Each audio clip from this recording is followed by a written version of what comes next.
caggal yettude Allah e julde Mawlana Muhammadu Rasulullah sallallahu ta'ala alayhi wa sallam bajjo aminata ɓurnaɗo wendere goto e ɓuura senkoɓe bandiraɓe yeeɓiyankoɓe Piindi TV ɗo mbawɗon wonde e nder aduna he foof on calminama on juurama on duwanama on ñaganama Allah moƴƴere hande noon ko altine 29 juillet yewtere men wiyetede nani ñeñale ganni ene fuɗɗo hande so tawi jeeɗo o ñaawi taw puddorɗen noon ko ɗo eri 13 angal wende Medina taw eɗen gandi cameraman o ko musidɗo men wiyete ko Samba Diop ene wonde joguiɗo son wiyete ko Ndey Fatou chauffeur mabɓe moɓe gardi o wiyete ko Mamadou Gorel ko kamɓe gari ɗo gam ƴettude ɗo hen émission mo ganduɗa wiyete ko ñeñal ganni taw ko Dahaa Thiam dognata ɗum kala e saaha toon to Piindi TV ɗum noon en jaato Djiby Mbo kalden makko seeɗa namdoɗenmo gurnam kaɗo mbayla Djiby Mbo min calminima min juurimama min donimama min ñaguimama duwawu e yaafuya hande ko Piindi TV ari ɗo yewtere men wiyetede ñeñal e ganni taw ko Dahaa Thiam watta ɗum min puɗɗori noon hande oɗo altini ko ɗo e kaɗo mbayla hade men wadde haydara calmina bandiraɓe taw assalamu aleykum wa rahmatullahi wa taala wa barakatuh ko ardi fof mi salmini onon fof julɓe rewɓe Allah jokkoɓe en dam eyyi bisimilla ɗo ko mbayla men ko mbayla cosaan won ɗo koko ɓooyi wona hannde eyyi bisimilla eyyi ko mbayla cosaan mbaɗa ɗo namdadema kaɗo mbayla holne ka darnaɗo e hol darnanoɓe e mbayla ka e oɗon jamanu ɓennuɗo eyyi darno kaɗo mbayla ko kawi amen darno kaɗo mbayla ko kawi men goto ne wiye Hammadi Farba Lam ko on darno mbayla ka ɗo 1960 ndeno darni ɗo mbayla ka ha Allah waɗi ganduɗa hoorema e mawniraɓe men ndewi ɗo anani kawiraɓe men ndewi ɗo Hammadi Farba Lam wonno ɗo nde Allah waɗi ganduɗa kanko wonno mawɗo mbayla ka nde Allah waɗi ganduɗa hoorema ummi ɗo o lomtini ɗo mi goto wiye Oumar Julde Samfarba on lomtino mbayla ka nde Allah waɗi Oumar Julde yeehi ɗaccimin ɗo min e Djiby Lam Allah waɗi Djiby Lam yeehi ɗaccimi ɗo ni woni ganduɗa hoorema eyyi ko Djiby Lam wiye toon wonno ɗo Allah waɗi ganduɗa hoorema horde jomum o ɓe ɗaccimi ɗo joni mboɗo wondi ɗo e sukaɓe mabɓe hono no Dahaa wiri ni ɓe limtiɗoɓe ɓe ganduɗa hoorema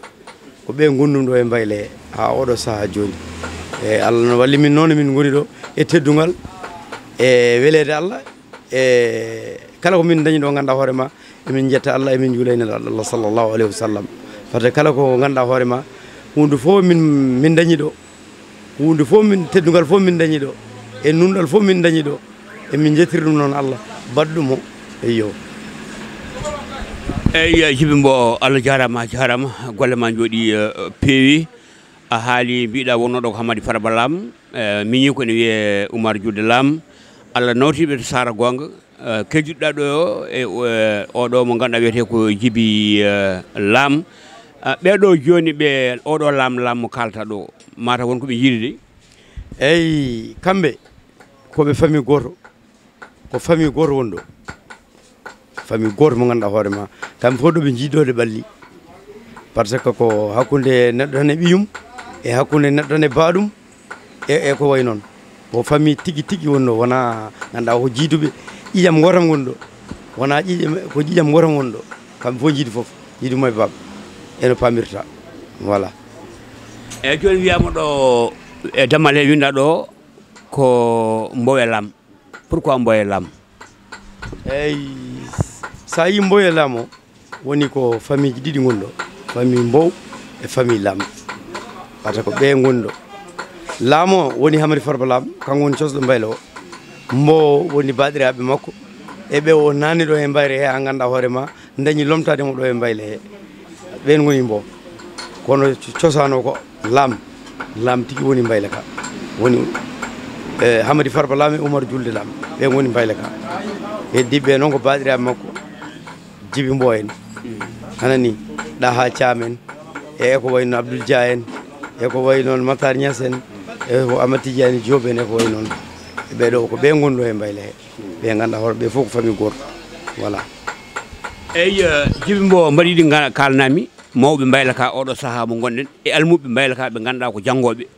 ɓe cuwa doni taw kalnami mawɓe mbayla wonɓe ɗo wonɓe donaɓe taw ko mawɓe kalnami almuɓe janggoɓe ɗo ɓe eyyi mawɓe mbayla ka hande ko mawɗo amen ko Ablaye Sy eyyi so Ablaye ɓeni noon ko min Djiby Mbo rewi hen eyyi min gonno noon e min amen Dahaa Thiam mi wonde badiraɓe amen Farba Lamen e Djiby Lamen e Oumar Lamen e Abdoul Dia en e Matar Niass en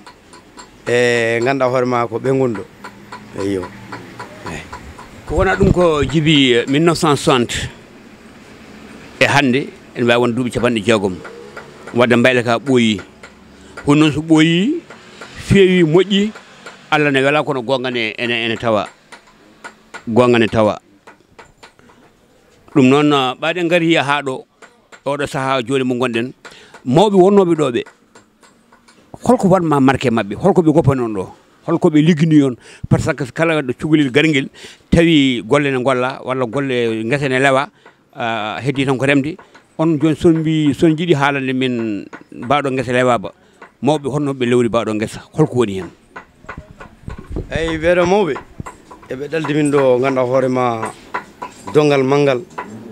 e teddugal manggal ɓe ɗaldi min ɗo par ce que ɓe ɗaldi min ɗo peewal e baawal par ce que eɓe ɗaldi min kala ko min mbawi wadde e aduna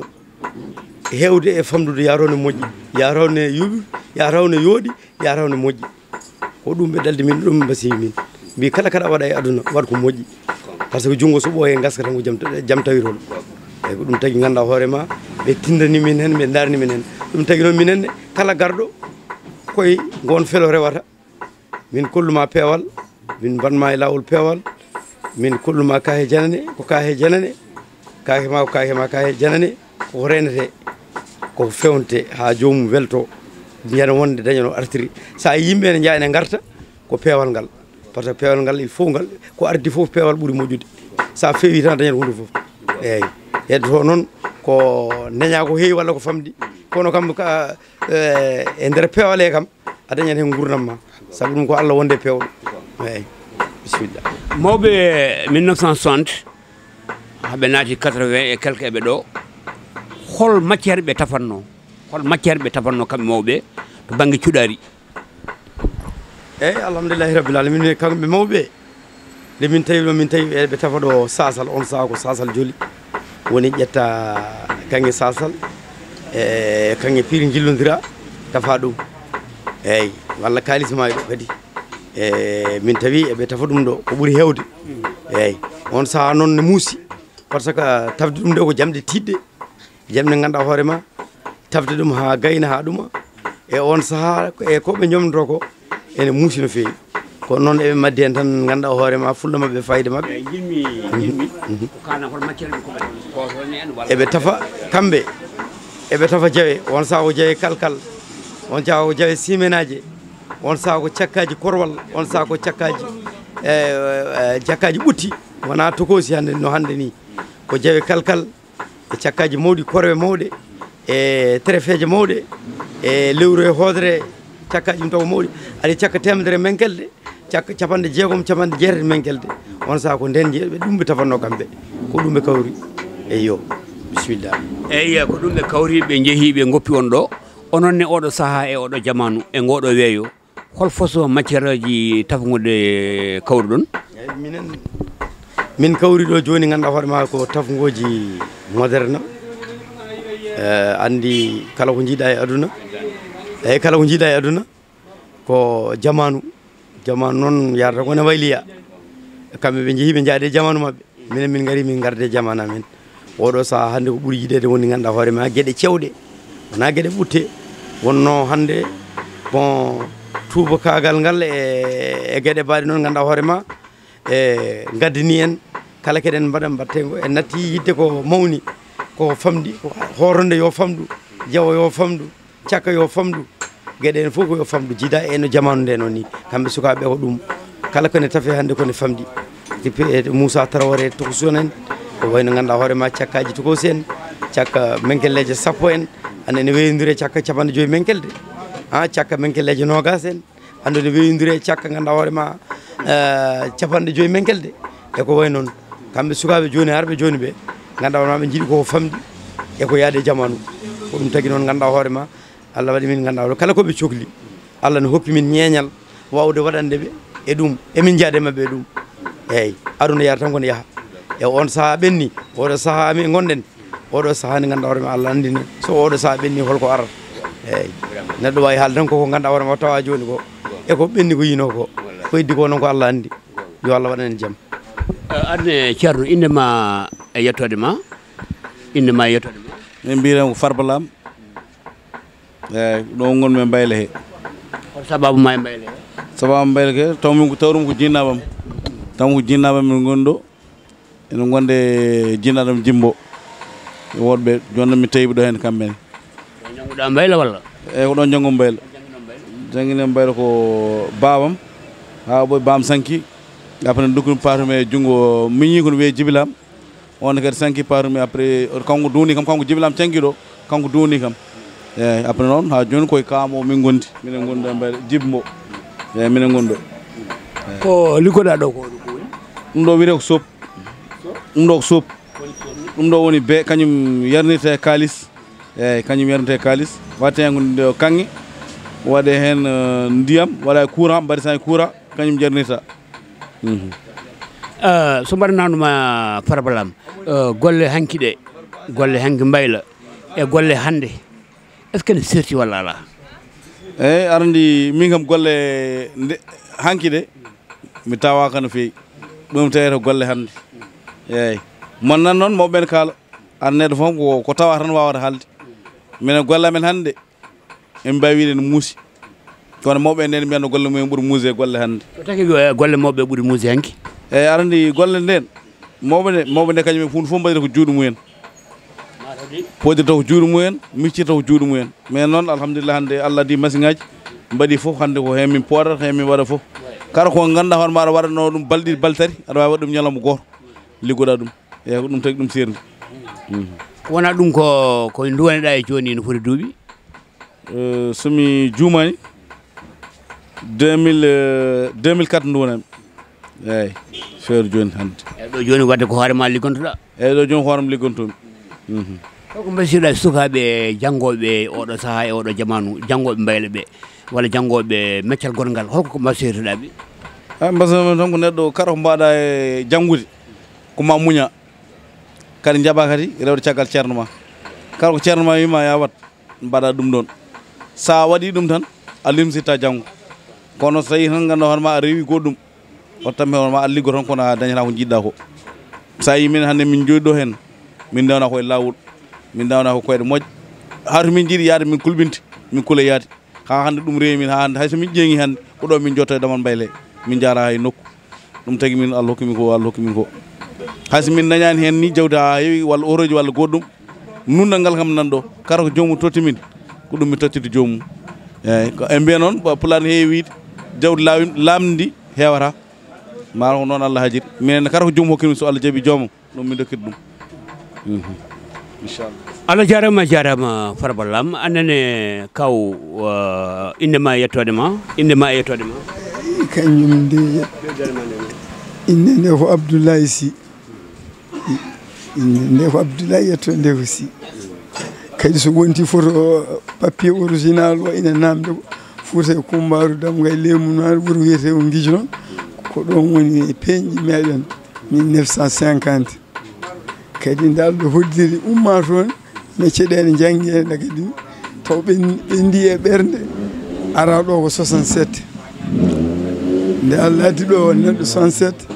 tawi ɗo e kaɗo Mbayle wonno e muɗum Hammadi Farba Lam miñi ko biyeteɗo Oumar o noon Allah hoddiri koye muɗum mawnam waddi mawnam wiyete Yousuf Sy kamɓe kadi wonduɗo e wuuro ngo on tani gari mo daara mo wondi mawnam waddima mo nden Allah waddi min hawre hunde ko yidde kadi e tawrude jinna e muɗum min gonde e peewal ko mo jogui am jurum hakki min fof wonde janggo hayso mo yaa nder Dakar on ta ko wayno masi Oumar julde lam o e kanko Oumar Lam machine ngaji hono yimɓe men ñootiranno jennankoɓe juuɗe ni machine ngaji biyeteɗe ɓerna 217 so taƴi bagui Dakar mo foti taƴande hoore makko hakke makko e famde moɗe ɗoftimo moɗe jaɓanimo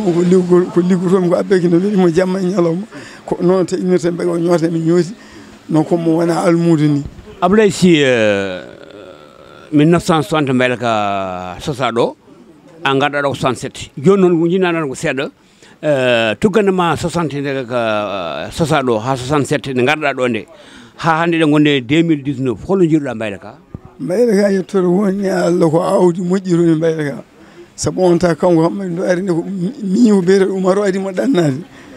on ta mbayla bulla e hawato mbolil wanno ko mbayla ndirduno ka e leegal ngal mata wayli ɓe fonnoɓe tafoɓe ɗon hakke taɗene ya hakke nogas on ta noon hammadi ari tagui tawi mbayla ka heewi woni sababu noon Oumar en dogui ha uddinimo ɗo wonti mbayla makko famille makko kadi ɓeydi abbade mumen kanko wayno Bocar Baɗel to Bocar Thiam mo ganduɗa ɓeɗon foof eyyi ko to banggue gondigu mon e mbayla he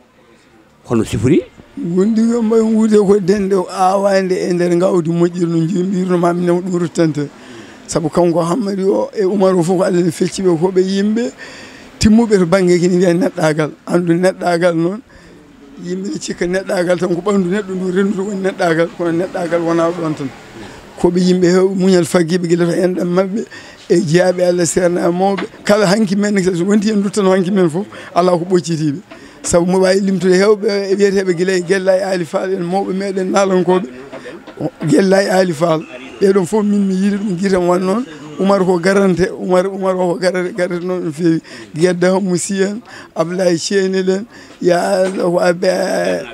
sernaɓe ne kadi ko noon Alay Seydou Nour ka ɗo mbayla kañum hoore mum ari hay ka ɗo mbayla Seydou Nour Sall tawni ne heewi jeeyaɓe Allah arɓe ɗo Allah jarama a jarama golle ma jooɗi peewi Abdoulaye Sy siftiri noon jeeɓoton ko Piindi TV taw konngol ngol ne ɗo poɗo e 13 angal wende Médina oɓe ngari ko mbayla mbow e laam en naati nder mawɓe kaali sukaɓe nangga bowal ga ene kucciti ɗo e musidɗo goto anne kaw inde ma yettode ma min mbiyata ko Makhtar Niass koye mbayla ka ɗo gonmi koye hen liggotomi mbayla ka ɗo kam wonɗo tan ko peewal ngati ko ɗum min tawi ɗo hen haysa fewani so an mbimi ɗo hen hayso tawi ɗum ɗo hen hayso tawi a fewani sa ari ɗo hen a wawa wonɗo sa fewani sa ari ɗo mbayla ka faɗirta noon mbayla ka wonɗo gonga ɗum ɗo kadi ala ɗo cahan kadi ala ɗo min gonir ɗo tan ko kala gaɗo ligguey min ƴeewa waɗan ɗum ligguey mi ƴeewa waɗan ɗum ligguey mum ha moƴƴa e ɗo wiya ko mbow e laam an jetteɗa ko Niass wadde Niass ko hen jeeya anne hono jeeriɗa hen eyyi mimi alandi min ɗo hen nde garmi ɗo nde min ɗo hen nde garmi ɗo nde Allah waɗi gonnomi koye kaw men wiya Samba Thiam koye Samba Thiam gonnomi no Allah waɗata min jeeha saha goto Samba Thiam kañum min oppi mbayla nde Samba Thiam oppi mbayla nde Allah waɗi kam Allah addi kam ɗo nde garmi ɗo nde kadi nde joɗimi ɗo nde way min ɗo joni way kono min ɗo joni way ɗo kono galle ko gallem ni so woni ɗo henna mbayami kono gallem gonmi ni mi ala ɗo jeune mi ala ɗo dérangement mi ala ɗo barrage vraiment te kadi et puis kadi vraiment kadi Allah waɗi kadi wonɓe foof Allah waɗi kadi mbaɗa famdire mabɓe vraiment aucun probléme vraiment en tawi ɗo kaw anne ko ɗo ka tafo walla ka client walla ka garɗo tan ode wiyete ko Samba Ly jeeya ko wuuro wiyete ko Cangon Ɓoggel mi salmini mi juurima mbiɗa yetta Allah mbiɗa yetta on ko adi foof taw o ko musidɗo moɗon Samba Ly jeeya ko Cangon Ɓoggel saabu waɗi sababu neɗɗo wawa ngabbude lekki ha heeɓa lekki kono ne wawi ngabbude neɗɗo ha heeɓa neɗɗo ɗo ko mbayla ko garas nde Fouta moƴƴi nde woni garas ko galle ñeñɓe ɗo noon ne heddi ha hande aada Fouta o min mi tafani kono komi sehil tafoɓe Djiby Mbo woni sababam andude ɗo duuɓi nogas pawɗi mi meeɗa nande ɗo ko welani haltude nder wuuro ka ɗo mbayka ala guyka ala jamfa kala baɗɗo aɗa wawi fiide junggo e deftere mbiya jeeyaka hen ko jilliɗo walla koɗo e makka ko nunɗal addani ka ɓoyde wiyade frère e Mbo depuis 1961 so hunde ɓooyi ko gonga président ji kewɗi birtima ɗo on e 4e président fof tawi ɗo ka ɗo mbayla ɗo ɗacci ɗum e kanɗo ha yeeso adi wonde ɗo ko Hammadi Julde Oumar Julde Djibi Julde hande ko Djibi Mbo lomtiɓe ɗo no Sénégal wayni noon mbayla ka way 4e état woni ɗo ɗum noon waɗi ɗum reeni ɗum ko muñal e yondinari e nunɗal ɗum hawri ɗo ɗum noon so hawri ko ɗum jogui aduna Allah ne seedi ala gonɗo parnortoɗo e Sénégal mo tafani ɗo debbo mum tafani ɗo joom suudu Moustapha Niass yo yummum Alaji Diouf yo yummum Fatiga joom suudu Serigne Mansour de borom dara ɓe fof tawi kam ɗo min ene wonde ñeñɓe wonɓe ɗo Djibi Darame en haalteɓe ɗo ɓe fof gari ɗo eko wona ɓen eko wona ɓen serem ɓene guila Alaji Saydou Nour Tall en Sharif Abba en fof jooɗima ɗo ɗum noon wona maire cikkumi reeni ɗo ko muñal e yondinare kadi Kara Siré yagal nan ɗo koko ñametene yarete ɓe mbi arsigi woni koye walabo sa woni koye walabo e folon tour e junggo sa totti ko woni e junggo ko woni ɗo e walabo ko jippo sa totti ɗum ɗo jippo tawa ɗo kala mo jarama Sambali golle mon jooɗi peewi bandiraɓe ko ɗum ɗo wonno yewtere men hande waktu gasi ha laaɓi fayi mintaji seeɗa ni jafoɗon ko yewtere hesere pul wiyete ko ñeñal e ganni taw ko Dahaa Thiam watta ɗum toon to Piindi TV arno ɗo hande oɗo kikiɗe e welede Allah ko musidɗo meɗen cameraman biyeteɗo Samba Diop eɗen gandi ko cameraman international ko watta ko ne yooɗi ene lappi ene feewi bani men debbo oɗo biyeteɗo Ndeye Fatou kañum jogui affaire son chauffeur mabɓe wona sofa feere naate jeere wuuri beere haala mere en jokkiranoma musidɗo moɗon Dahaa Thiam ɗo e ri 13 angal wende Allah jarama on jarama